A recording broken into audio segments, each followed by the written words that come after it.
Olá, queridos! Nossa aula de hoje será sobre o capítulo 5, do livro 3 de vocês, Caracterização da Vegetação Brasileira. Vamos lá.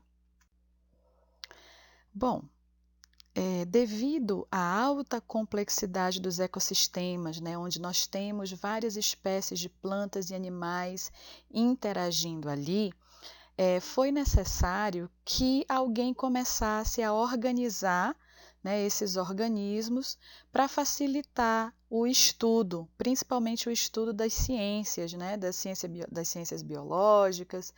Então, a gente utiliza formas de classificar esses organismos para dividi-los em categorias, para que eu saiba quem eu estou estudando. Isso tudo, essa classificação vem para facilitar a nossa vida.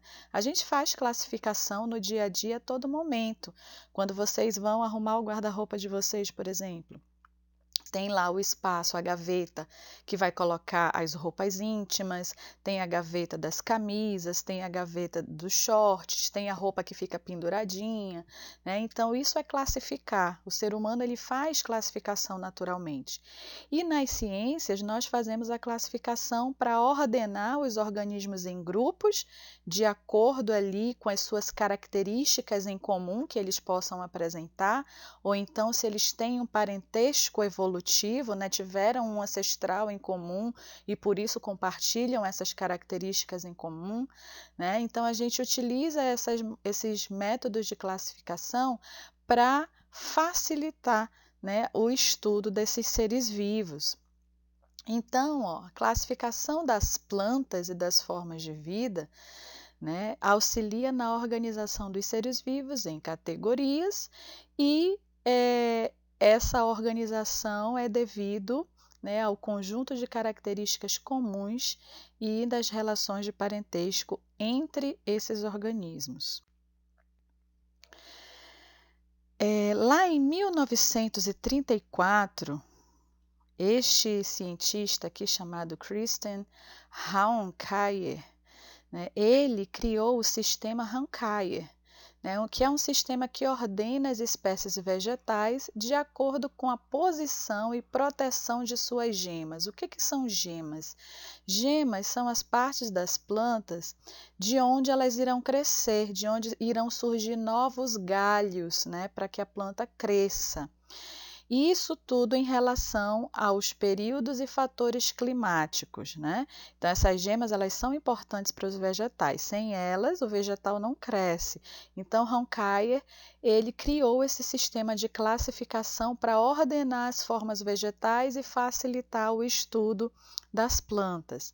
A classificação de Raunkayer é essa daqui, ó. Ele classificou as plantas num grupo chamado Fanerófito, no outro grupo chamado Caméfito, o outro se chama Hemicriptófito, o outro se chama Criptófito e nós temos os Terófitos, tá? Nós vamos ver alguns desses grupos aqui para saber o que é, essa classificação. Vamos lá.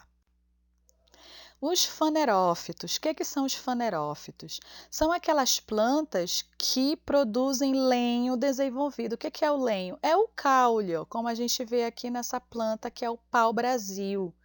Pau-brasilia equinata. É uma planta típica da região de Mata Atlântica. Nós encontrávamos antigamente, na época do descobrimento, muito dessa planta lá na Mata Atlântica. Então, fanerófitos são plantas que possuem o caule bem desenvolvido. Esse caule a gente chama de lenho. As gemas são aéreas, são árvores muito grandes, então as gemas vão estar na parte superior e vão estar protegidas por folhas reduzidas, que a gente chama de catáfitos, tá?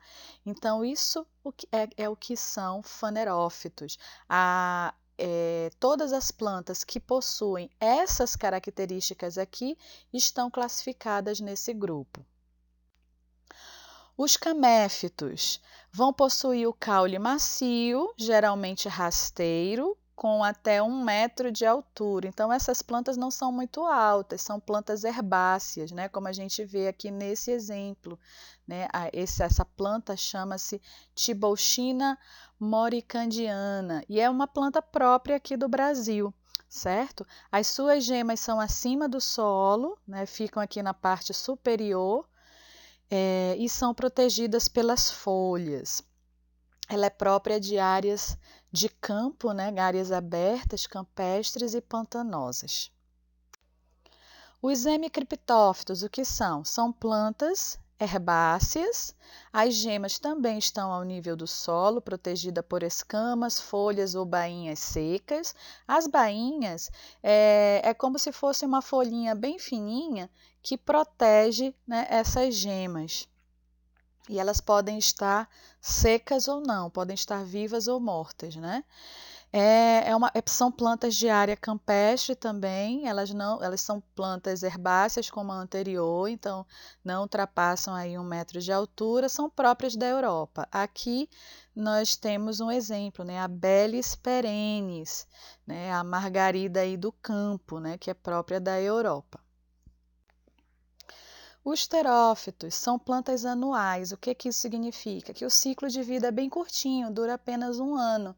Ela germina, cresce e depois de 1 ano ela morre. Mas as suas sementes elas são bem resistentes, elas conseguem sobreviver a intempéries, né? O que são intempéries? É quando o tempo não está muito favorável, ou está muito seco, ou está muito chuvoso, né? Então a semente ela consegue resistir a esses desafios aí do tempo, né? E são próprias também de área campestre. As lianas, o que são as lianas? É um tipo de planta bem própria da nossa região, né? Principalmente aqui da região amazônica. São plantas que podem ser lenhosas ou herbáceas trepadeiras, né? Então, nós temos vários exemplos de lianas aqui na nossa região. Cipó é um tipo de liana lenhosa. E o maracujá do mato, aquele que é gostoso, que a gente gosta de comer, que é docinho, é uma liana do tipo herbácea trepadeira. As gemas vão ficar acima do solo, são próprias de áreas florestais e aqui nós temos o exemplo, aqui a gente tem uma flor de maracujá, essa flor é linda, né? O maracujá da espécie Passiflora edulis, própria do nosso país. Os geófitos, o que são geófitos? São plantas herbáceas com pouco lenho. Os caules e as gemas são subterrâneas. Aqui a gente vê a cebola. A cebola é um tipo de caule, minha gente. Um caule que fica enterrado, né? Ele é subterrâneo e é um caule comestível, tá? Próprio de áreas campestres também. Xeromófitos são plantas lenhosas ou herbáceas, tá? E o exemplo mais comum das plantas xerófitas são os cactos. Aqui a gente tem o mandacaru, que é tão próprio do cerrado e também da região nordeste do nosso país. O Cereus jamaracu, tá? É o nome da espécie do mandacaru. As gêmeas são aéreas, protegidas por folhas bem pequenas, tá? Porque a maioria das folhas do mandacaru são modificadas em espinhos e são próprias de áreas savânicas, principalmente do cerrado brasileiro. A principal característica das plantas xeromófitas é a capacidade de armazenar água, né? Então, por isso que são próprias de áreas mais secas, né? Principalmente do nosso país, Cerrado e Caatinga. Nesses grupos que nós estamos vendo aqui. Então, aqui no Brasil, nós vamos ter Floresta ombrófila densa, Floresta ombrófila aberta, Floresta ombrófila mista, Floresta estacional perennifólia, Floresta estacional semidecídua, Floresta estacional decídua, campinarana, savana estépica, estepe, restinga, manguezal. Então, o Brasil é muito rico e diversificado quando a gente fala de vegetação. Na próxima aula, nós vamos estudar cada uma dessas vegetações, as características de cada uma delas, certo? Os parâmetros que o IBGE leva em consideração para classificar a vegetação são esses aqui que a gente vê no gráfico. Nós vamos ter, né? Por exemplo, a floresta ombrófila densa das terras baixas. Floresta é uma classe, né, referente às estruturas e formas de vida, podendo ser florestal ou não florestal. Como a gente viu lá, tem a estepe, tem o manguezal, né? Então, essa é a classe. A primeira palavra é a classe. Segunda palavra, ombrófila, é uma subclasse que está relativo ao clima. Tá? Então, ombrófila é relativo ao clima. Densa é um subgrupo que se refere às adaptações fisiológicas das plantas e à fertilidade do solo, né? O subgrupo referente à aparência, densa, aberta ou mista. As terras baixas é a formação relacionada ao ambiente, relevo e hábito das plantas. Então, tudo isso, todos esses grupos aqui são estudados, né, para que a gente conheça muito bem o tipo de vegetação em questão. E para a gente terminar, aqui nós temos o mapa do Brasil mostrando a distribuição dessa classificação da vegetação brasileira, né?